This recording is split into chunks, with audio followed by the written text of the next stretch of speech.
C'est des toiles, des draps que je récupère, et surtout je m'en sers dans la mesure où ils ont déjà, je veux dire, vécu.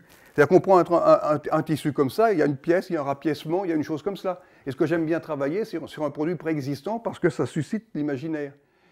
J'avais un grand-père qui était antiquaire. Donc, c'est vrai, chez lui, il y avait une multitude d'objets. Hein, et ce qui m'amusait beaucoup, c'était les tableaux, finalement, comment dirais-je, du Moyen-Âge, et où il y avait toutes ces scènes, vous savez, là, avec l'enfer et le paradis. Et ça m'a toujours marqué.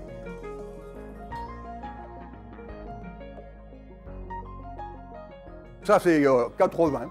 Toute cette période-là, si vous voulez, c'est parti j'ai commencé par dessiner beaucoup de graphiques. Hein, à l'intérieur de ça, donc j'ai des dizaines de carnets de croquis où je dessinais. Donc après ça, une fois que j'avais ce dessin-là, je transposais ça sur une toile, et puis après, je mettais une mise en couleur. C'était un peu le principe de la BD. Les gens aimaient bien les images. Donc on me disait, bah, tiens, c'est ton image, elle est bien, tu m'en refais des comme ça. On est à Paris, les appartements sont pas trop grands, les faits pas trop grands, et refais-moi les mêmes. Oui, alors à un moment donné, c'était plus. C'est pas possible, c'est pas ça que je cherche. Je devenais pâtissier. Vous en voulez combien? Je vais vous les livrer? Non, bah non, je fais pas les croissants.